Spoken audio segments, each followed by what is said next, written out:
Ketika ada pilihan pemenang karya arsitektural istana negara di calon ibu kota baru diumumkan, saya ilfil. Maaf ya, asli saya hilang feeling. Ilfil bukan pematung atau perupa yang karyanya luar biasa tersebut yang membuat saya ilfil, namun lebih karena keilmuan arsitektural ruang, bangunan, tata kota yang bablas gak berkarakter itu yang saya lebih melihatnya tidak keren. Mungkin ilmu saya rendah, jauh lebih rendah dari si pemilih yang memenangkan karya perupa legendaris tersebut.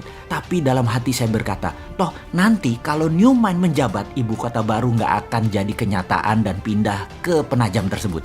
Terlalu mahal, tidak efisien, pemborosan, dan tidak berdampak dalam ekonomi makro dan mikro memindahkan pusat pemerintahan ke daerah baru yang virgin tersebut. Saking perawannya, sampai-sampai nggak ada sejarah napak tilas wilayah tersebut yang pas untuk storytelling ke anak cucu akan rencana ke depan pantas ibu kota pusat pemerintahan itu berada di lokasi Penajam tersebut. Kalaupun ada, perlu jangka yang sangat panjang. Bahkan banyak pengamat pertahanan yang berkomentar bahwa lokasi tersebut tidak memiliki kelayakan untuk dibuat ibu kota negara superpower, menggeser pusat pemerintahan ke arah wilayah yang defenseless atau sulit dijaga karena banyak infrastruktur pertahanan dan keamanan yang belum siap, membuat berbahaya ibu kota berada di lokasi tersebut. Jadi pastinya karya arsitektural tadi nggak akan dilanjutkan oleh New Mind kalau nanti berkuasa. Bener deh, kalau hanya membangun komplek perkantoran mungkin desain tadi masuk, namun membangun ibu kota, masa kayak membangun kota Alam Sutra, Serpong, BSD, Pantai Indah Kapuk,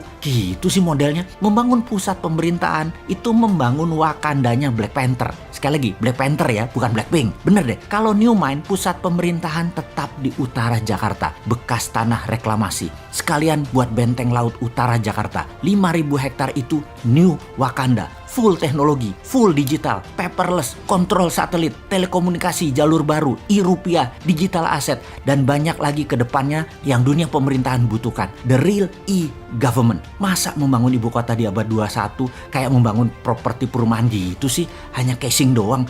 Malu-maluin aja nih bernegara kalau begini. Kembali ke lokasi Penajam. Apa yang kita lakukan oleh New Mind? Tetap dibangun dan pasti dibangun oleh New Mind, namun dijadikan seperti kota Seattle. Penajam akan jadi Seattle-nya Indonesia, yaitu pusat perekonomian high-tech. Kalau sahabat ke kota Seattle di Amerika, kota ini benar-benar by design. Pusat teknologi seperti Boeing, Starbucks, dan banyak lagi infrastruktur ekonomi mendukung kota tersebut. Strategi ibu kota ke Penajam jauh dibandingkan dengan strategi membangun kota Seattle. Nggak sedetail Seattle. Jadi nggak usah dilanjutin deh Penajam. Sementara Seattle tuh hanya kota loh, bukan pusat pemerintahan sebuah negara besar. Lalu New Mind bagaimana rencana untuk Penajam tengahnya Indonesia itu? Pertama, membangun pelabuhan laut dan bandara dengan 3 airstrip. Besarnya bandara tersebut adalah untuk 100 juta kapasitas penumpang per tahun. Kemudian swasta besar dunia dikasih fasilitas untuk membangun di sana tanpa pajak selama 25 tahun. Beri tax holiday di sana. Yakin pasti Disneyland akan membangun di sana. Universal Studio akan bangun di sana. Bangun pusat hiburan dan MICE di sana. Pusat kesehatan seperti di Penang, Malaysia dibangun di sana. Pusat kesehatan yang murah, efisien, dan dokter serta semua sarana kesehatan terbaik ada di sana. Semua warga tinggal di sana selama 10 tahun tidak bayar pajak di kota baru Penajam. Bisnis tidak bayar pajak selama 10 tahun. Apapun mulai dari yang kecil-kecil hingga pabrik mobil, pesawat terbang, pabrik kapal laut, dan lain sebagainya free tax.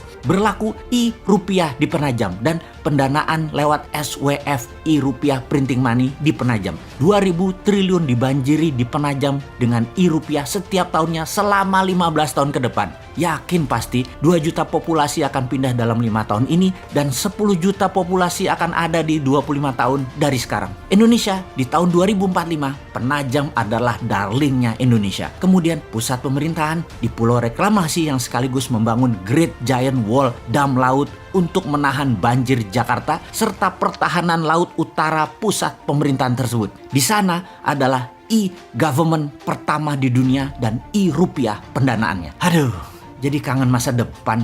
2024 kok masih jauh ya.